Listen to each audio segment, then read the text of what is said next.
The subject line of this entire email is my demonic experience.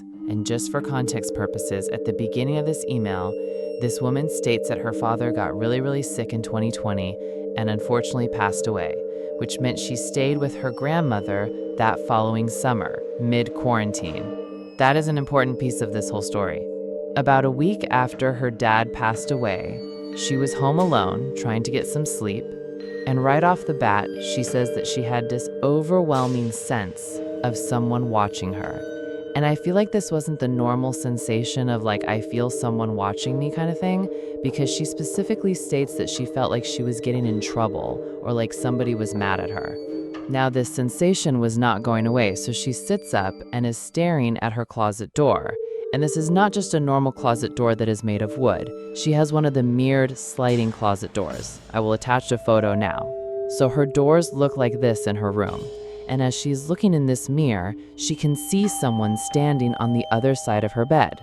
But when she looked over, there was no one there. So she just tries to go back to sleep.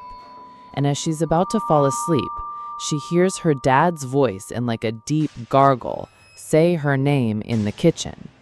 So obviously being super tired and not really understanding what's going on, she gets up and starts walking towards the kitchen.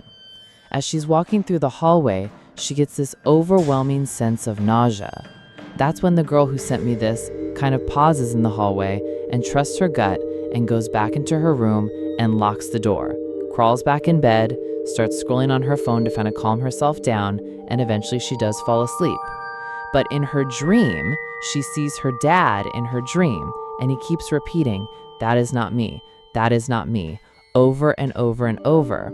And by the time she wakes up, it is not only morning time, but the door that she locked before she crawled back in bed was unlocked and wide open. The mirrored closet door was also open. And just a reminder, she's home alone. She called her mom that morning, and she left the same day.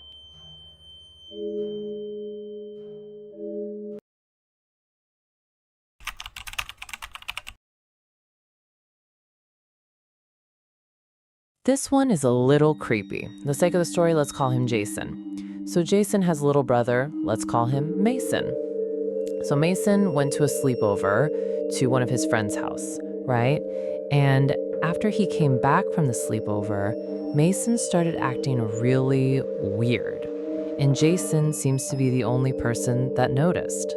Like, he was just acting odd. Like, he'll stare at the walls, and they shared a room.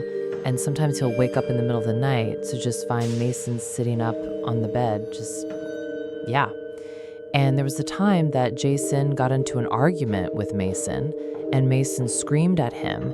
And when Mason screamed at him, one of the lights exploded, like the light bulbs. This all only started happening after he had that sleepover. Now, he tried to tell his parents, like, something is wrong with Mason, but his parents, of course, they were brushing him off. They're like, he's young, he's grown, he's having phases and stuff, and, just gaslighting him. Until one night, they went to sleep, and Jason has a very bad nightmare. He had a dream that he woke up from his sleep and saw a black figure holding Mason in the back of his head and slamming his head against the wall repeatedly. And it seems like Mason was just like a vessel. He was just there, and his head was just like... Anyway, so he wakes up from the nightmares and sweats and stuff, like he's sweating, and he turns and he saw Mason across the room, and he's perfectly fine, and he's sleeping. He's like, damn, like, oh my gosh, that was really scary. So he goes to his parents' room, and he tells his parents about the dream. And he tells his parents, like, yo, something is wrong with Mason. Y'all won't listen to me. And his parents was not trying to hear it. So he's like, can I sleep in y'all's room tonight? Dad basically is like, nah, you can't sleep with us, but I'll go back to y'all room and stay with you until you fall asleep, then I'll come back. So Jason's like, okay, I'll take it. It's something. So that's what they do. They go back, to the room, and Jason ends up falling asleep, and Dad ended up falling asleep right with Jason. And as he's sleeping, right, it's like he's sleeping, but he's not. Like his body is sleeping, but his mind is awake. And as he's sleeping, he hears this banging on the wall, like a really hard banging. And so he wakes up, he looks up, and guess what he sees? He sees Mason banging his head against the closet door. And he like froze. He's frozen in fear. He's paralyzed. But he was able to like tap his dad. Although he was frozen and he couldn't say anything, he was tapping his dad like.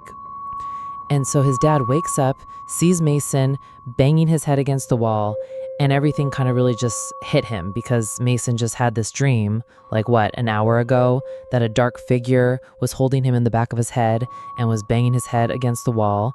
It was at that moment Dad realized maybe Jason is not imagining things, what is going on. And so he runs to Mason to try to get him to stop, but it's as if somebody really is holding the back of his head and banging it against the wall. And he has to use all his willpower to pick up Mason to get away from that wall.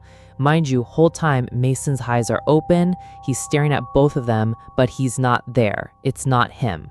So immediately, Dad took Mason and Jason and went to the parents' room. He woke Mom up, told Mom what happened, because at that point, like Mason has a freaking gush. What am I thinking about? I feel like I'm having a stroke. I can't talk. I can't think of the word.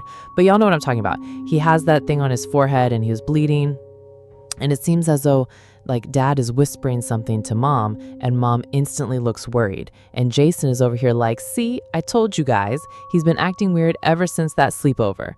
And so Dad is like, okay, we hear you, we believe you now.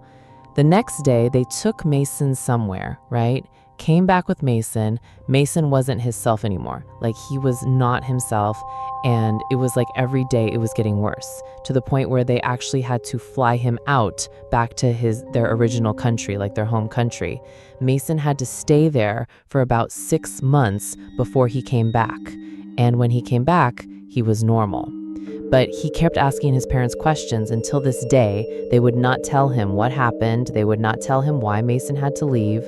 But what he did know was after the 6 months when Mason came back, the parents of the kid whose sleepover he went to passed away. Both of them.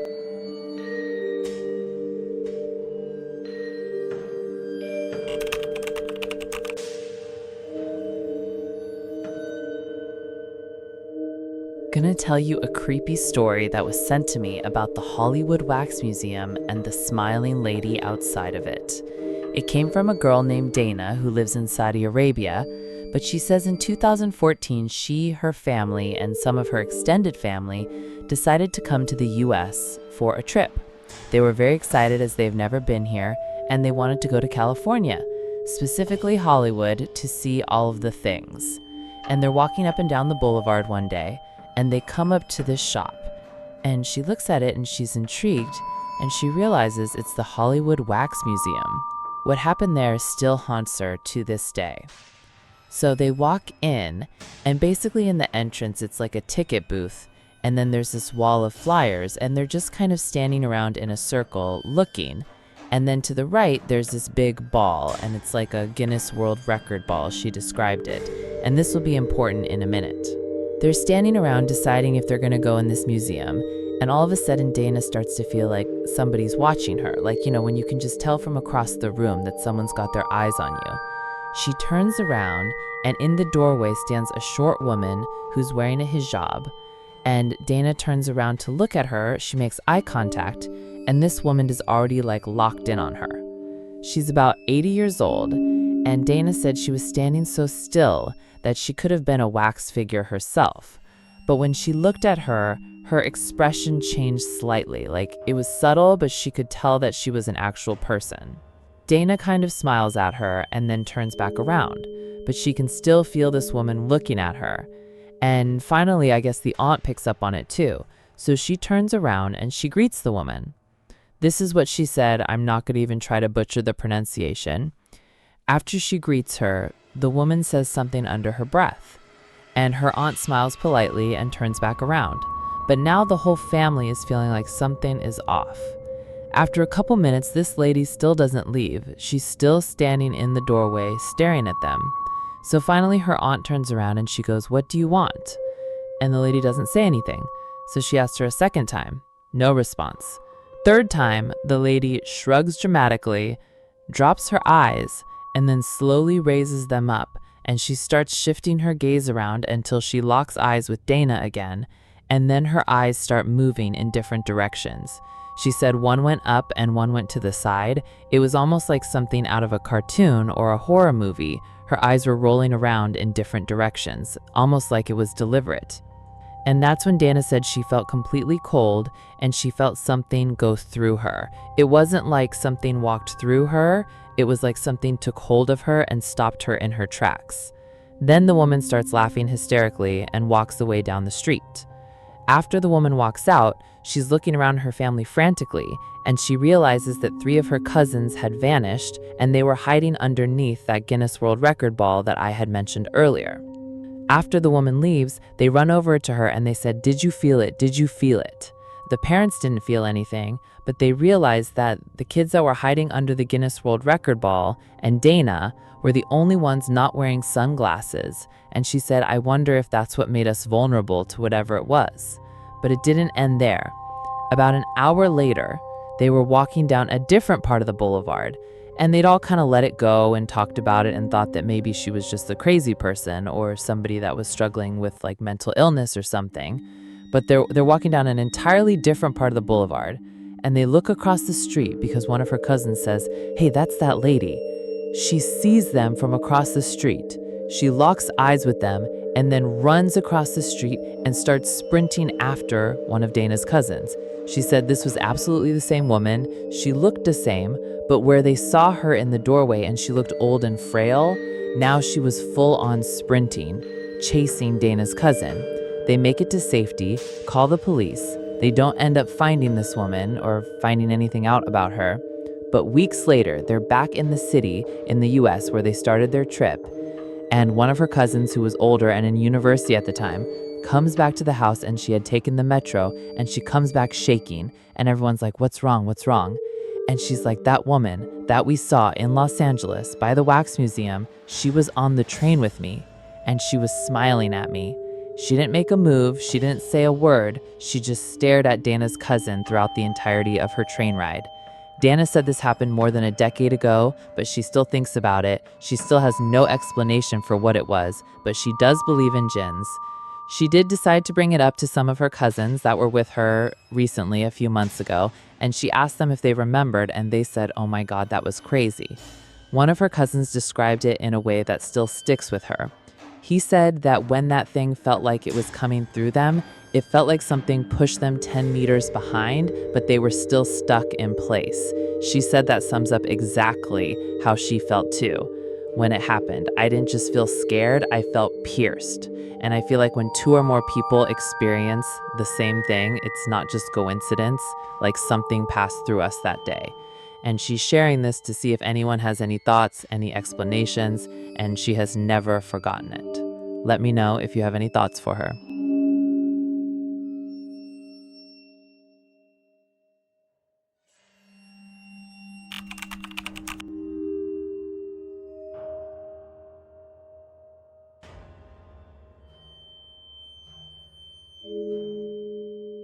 This story comes from Hannah, who immediately starts describing a Girl Scout camp. And that immediately drew me in because I used to be a Girl Scout. And I know exactly what these sleepaway camps look like, and they're absolutely terrifying to begin with. And just to set the scene, every Girl Scout camp that I've been to is literally in the middle of nowhere. And I'm talking like cabin in the woods kind of vibe going on, where you have to like walk to the outhouse kind of thing. I don't know how much Girl Scout camps have been renovated since this story or since I've been a Girl Scout, but that's my experience, and that's this girl's experience. Anyways, this girl goes on to describe the campsite that they were staying at, and it is exactly the way that I was describing it to you. There are 4 cabins. She was staying in cabin number 3. And in these specific cabins, this is important, you always sleep like in bunk beds or like in paired cots, and you always have a buddy to do things with. And again, this is just obviously for safety. And if you have to get up in the middle of the night, you're not just walking in the middle of nowhere in the dark by yourself. And that's exactly what this story is about. Hannah wakes up in the middle of the night and needs her buddy to wake up with her to walk the outhouse. Mind you, the outhouse is like 3 to 5 minutes away, and her bathroom buddy is sleeping on the top bunk next to her. So she kind of turns over and goes to wake this girl up, and as her eyes are adjusting to the dark, she can see this girl sitting up in her bed, looking straight forward. And Hannah, thinking that this is her bathroom buddy, is like whispering her name, when all of a sudden this girl slowly turns her head to look at Hannah. And as this is all occurring, as what she thinks is her bathroom buddy is starting to stare at her, she realizes that the girl she's trying to get the attention of is still laying down, fast asleep in her bunk. And the moment Hannah realizes that that is not a Girl Scout, she throws her pillow over her head and tries to go back to sleep. And as she's trying to fall back asleep, she starts to hear something, and it is another Girl Scout calling her name. And it's specifically the girl who's sharing a bunk bed with Hannah. And Hannah can still see this thing, like looking at her. She picks her head over, and this girl is like, "Do you see that too?" And immediately, Hannah says, "Yes, I see it too." Somehow they gather up the courage to get up and go to the bathroom with each other. And by the time they got back to the bunks, this thing was gone. And they have absolutely no idea what this thing was. And they decided to tell their troop leaders about what had happened. And all these adults said back to them was, "Oh, well, that'll make a great story for the campfire tonight." And I guess it's also a universal thing to tell ghost stories around the campfire at Girl Scout camp. But nobody believed them, not even the other cabins, nothing. And the girl who was sleeping in the bunk bed had literally no idea that happened. Hannah and this other girl said that the girl woke up fine and she was actually in a really good mood and literally had no idea.